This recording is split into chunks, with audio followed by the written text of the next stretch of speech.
Good morning, and welcome to Nycos. I'm Jonathan Albin. This is Game Master's Guide, and we're going to be diving into some of the toughest questions in the world, which are ironically the simplest questions. But before we get into any of those, make sure you go down below and hit all the buttons so that the algorithm will remember that you're part of our audience. All right, let's get started, shall we?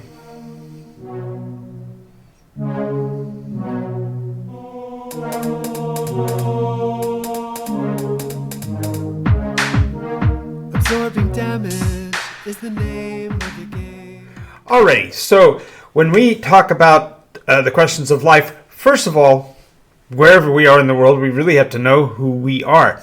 And when I say that, I'm asking not only on my behalf, but for you sitting there watching this video, who are you? What is your name? Where are you from? If you want to share that information, feel free to leave a comment, but think about it more broadly than that. Well, who are you? Are you the child of certain parents? Are you the father of certain children? Are you a spouse, a friend, a co-worker?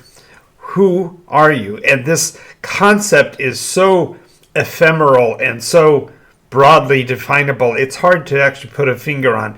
But you really have to get an idea of who you are before you can decide what you're going to do, which direction you're going to go and such. And so I'm just asking you to consider the same question that I ask myself all the time. Who am I? What is it I'm here to do? There's so many questions, but the first one really is, who are you? Well, I'm Jonathan Albin. I'm a game master with 50 years of experience behind a shield, playing role-play games for the entirety from pretty much of my life from the age of 11 onward.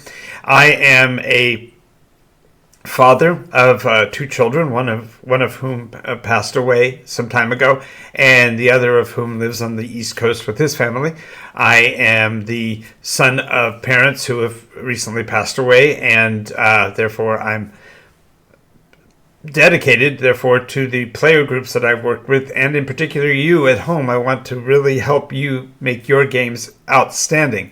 But that's enough about me. Let's go on to who are you, because it's really important for you to have a real picture of what that is. And so consider all of the options. As a matter of fact, you may want to take out a piece of paper and start writing down for yourself all the categories of who you are, because it makes a difference in the expanse of things for us to have a clear understanding of our very being.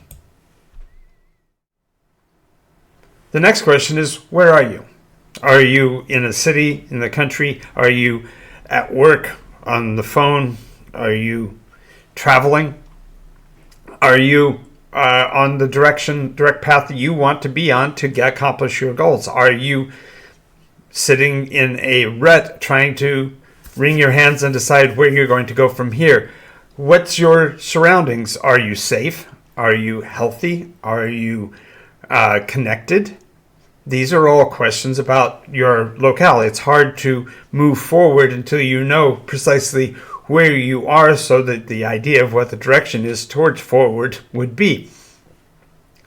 Sometimes we are lost. We are not sure of our surroundings, and so it's important to start to get our bearings. Consider what you have to compare with around you so that you can understand the landscape. You can understand what might be guiding markers to make progress towards your destination, whatever that may be. And sometimes we sit and are so concerned with moving that we don't think about it. A friend of mine told a story one time about some hunters that went out hunting deer and had been fortunate enough to bag one, and they were just struggling to get the animal to their vehicle. And as they were struggling with this animal, its antlers were getting caught and everything, and it was just being pretty much uncontrollable. Well, as it happened, a farmer came by and explained to them that the best way to move the deer is to grab a hold of the front part of the animal and drag from its head and antlers.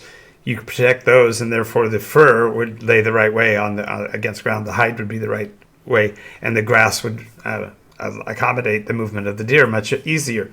And so they industrially took to doing that. And after a bit, one of the other individuals said, well, that really helped to make this movement really much more efficient. And the other guy said, yeah, but aren't we getting farther from the car? The point is if you don't know where you are, if you don't have a framework of what your current situation is, you can't make progress towards your destination. But that then leads to the question of how are you going to move forward? And we will talk more about the other questions coming up. Okay, so now we've got an idea of the physical location that we're in. The next question, of course, is what kind of a place is this? Are we, again, going back to, are we safe? Are we in a busy location? Is it quiet? Do we have allies around? Are there people we can interact with? Are we able to even get a perspective on these things? If we don't understand the conditions of the location where we are, again, we can find ourselves getting swept away, quite frankly, by the current of the activity in the space. There's a constant argument in the world about what is important versus what is urgent. And the items that are urgent are those that absolutely must be handled at this instant or seem to. And the ones that are important may not be able to be resolved in a short order and may take longer. But either one of those really depend on the conditions in which you find yourself. And sometimes we don't take that into account when we are going through the motions of our lives. We have to kind of take stock, get a visual representation, get a handle on what the situations are. And sometimes we don't even get to this point of realization until much later in life because we never even had the opportunity to give that perspective. Instead, we simply have been pushed to make actions all the way along. This is quite often what happens to kids when they go through high school, is they're pressed to make decisions and set directions and courses and such, and they get to a certain point in their life, whether it be in college or shortly thereafter, and they are saying, why am I here? What is my reason? And why am I not moving forward? And it really comes down to not understanding the place, the presence, the conditions of their existence. Not only that, we get to the point where we've made a lot of static decisions early in our lives, and we are now operating under it. So the next question is, what can we do? Are we able to make changes? Are we set in such a pattern that we must continue certain actions in order to make that progress forward? Or is it instead a situation that where we have agency, where we can stand on our own 2 feet and move in the direction we want to travel when we make the consideration of figuring out where we are and start to develop our orientation to the universe and how we fit into all of the different moving pieces? Now we have to look at what our possibilities are. How can we influence the world? And it may seem like there you have very little of this agency, but the reality is that you are the motive force for your life, and there is virtually no limit to what we can do.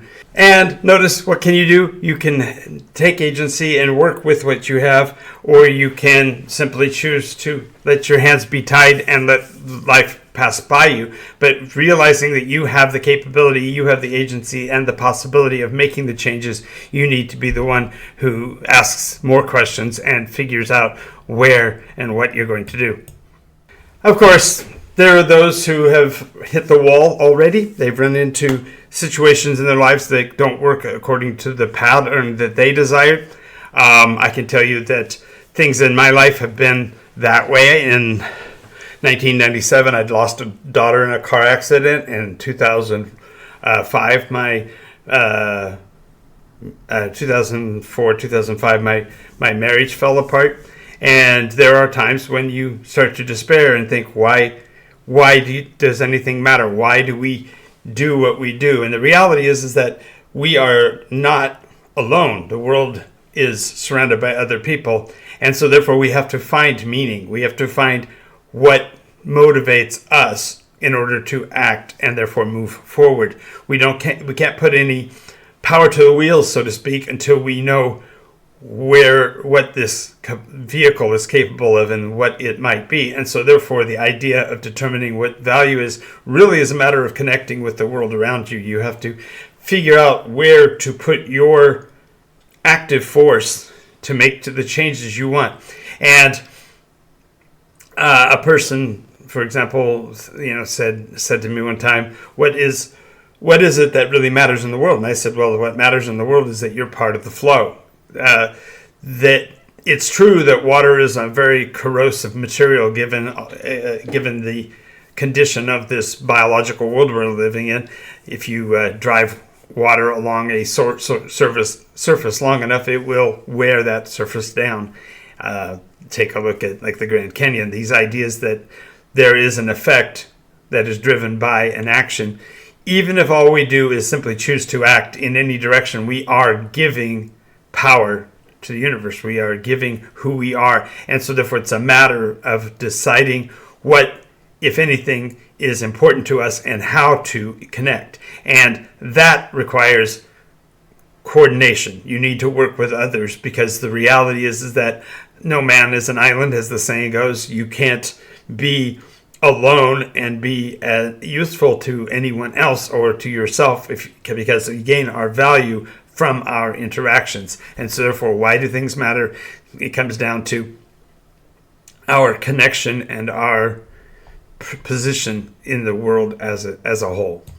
Okay, and this one's a great question. When we think about what it is that is motive, what is it that causes our action to take effect, it has to do with what's internal to us and what we hold as important. And if we haven't got a clear picture on what that is, perhaps we need to consider not only the condition of where we are, but what our goal is. And that concept of goal doesn't necessarily have to be a physical thing, although it could be.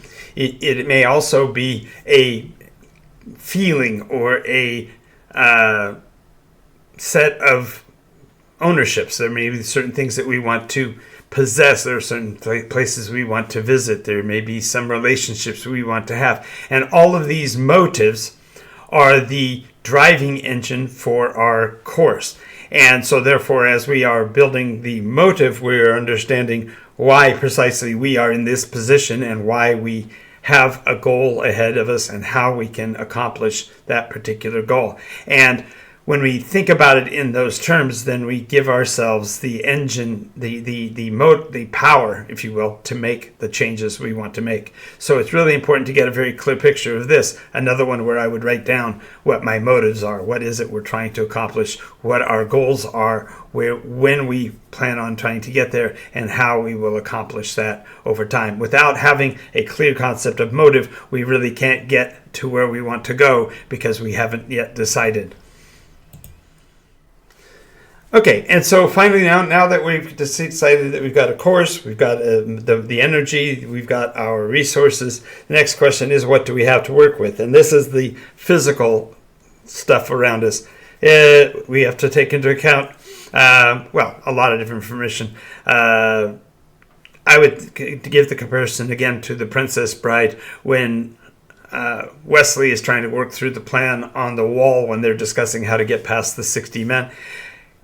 He asked, what are our assets? What do we have to work with? What do we have? Do we have capital? If we don't have capital, how are we going to accomplish gaining that? Do we have the tools? For example, if you're talking about YouTube videos, do you have the camera? Do you have the sound equipment? Do you have the script? Do you have the lighting? Do you have all of that figured out? And if you don't, let's work on those details and how we can get to a clear understanding of what our material is. And once we've got an idea of our inventory, we can then make decisions about how that best can be used to accomplish the goals that we've set.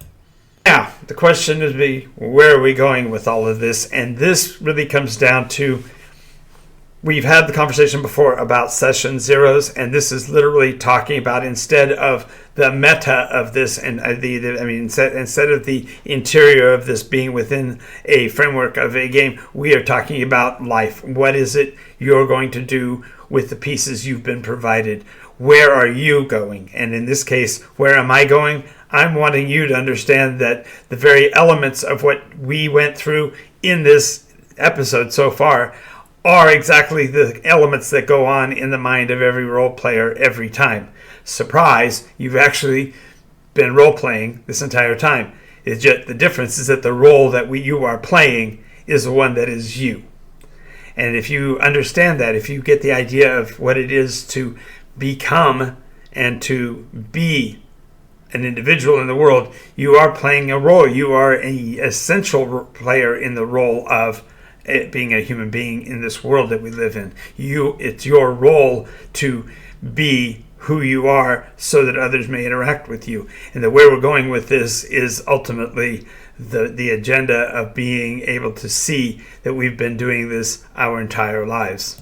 I want to congratulate you. Thank you for making it through this episode with me. I thank you for taking the time to have done this thought exercise with me. You have gone through the very process of what it takes to become a character in an adventure world, but you've done it for the adventure of our lifetime, which is our very existence here on Earth. Now, we've also at this time come to the understanding that you have now can get a concept of what it is to be a role player, and therefore I'm also welcoming you to the world of Nykos. If you want to be part of the adventure of Nykos, check out our Patreon at patreon.com/Nykos, and of course we do videos just about every day, so watch for us 10 a.m. and 11 p.m. Pacific time, Monday through Friday from here in Southern California. I want to thank you. I'm Jonathan Albin. This is NycosRPG. And as my grandfather would say, that's enough work. Now go play.